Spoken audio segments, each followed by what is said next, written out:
Good morning friends. પંચકર્મ lecture સિરીઝની અંદર નેક્સ્ટ લેક્ચર છે પાચન. તો પાચનનું જે ગ્રુપ છે પૂર્વકર્મમાં દીપન વિશે આપણે અભ્યાસ કર્યો. તો પાચનનું જે આ ગ્રુપ છે એ ઔષધનું એવું ગ્રુપ છે કે જે આમનું પાચન કરી દે છે, પરંતુ અગ્નિનો વધારો કરતો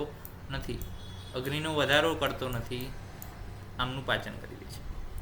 યુઝફુલ ઇન ધ અજીર્ણ, ગ્રહણી, આમવાત, અગ્નિમાંદ્ય. આ બધી એવી કન્ડિશન છે કે જેની અંદર અગ્નિ જે છે એ પોતાનું કાર્ય કરવામાં અસફળ થઈ, એના કારણે આમનું ફોર્મેશન થઈ ગયું છે.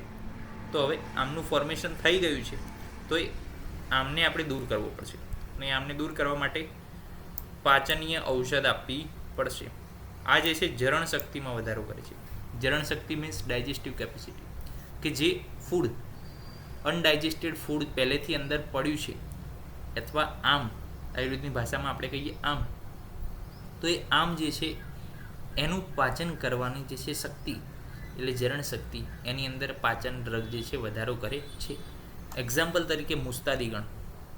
હવે આપણે વાત કરવી છે દીપન પાચનનું મહત્વ. તો દોષોને શરીરમાંથી બહાર કાઢ્યા પહેલાં એ જરૂરી છે કે દોષો પક્વ અવસ્થામાં હોય.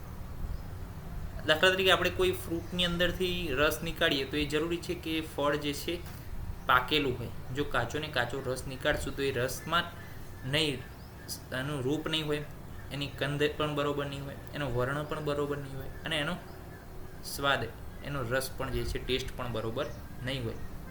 તો એ જ પ્રમાણે જે છે આપણા શરીરની વાત છે કે આપણા શરીરમાંથી દોષો બહાર નીકળે એ પહેલાં આપણે જરૂરી છે કે દોષો શેમાં હોય? પક્વ અવસ્થામાં હોય. દોષોને પહેલાં શું કરવું પડે? અનરિપન સ્ટેટમાંથી રિપન સ્ટેટ, એટલે કે અપક્વ અવસ્થામાંથી પક્વ અવસ્થામાં લાવવા પડે. અને એના માટે શું છે? દીપનીય, પાચનીય, આ બધી ડ્રગનો આપણે ઉપયોગ કરીએ છીએ.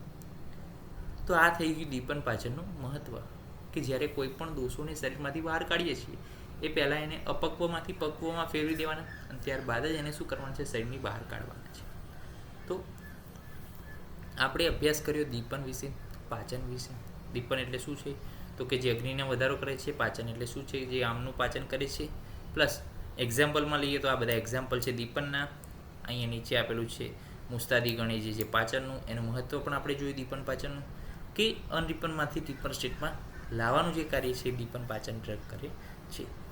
તો નેક્સ્ટ લેક્ચરની અંદર સ્નેહ સ્વેદન વિશે અભ્યાસ કરીશું. ત્યાં સુધી રજા આપશો. જય હિન્દ, જય ભારત, જય આયુર્વેદ, જય ધન્વંતરી. નમસ્કાર.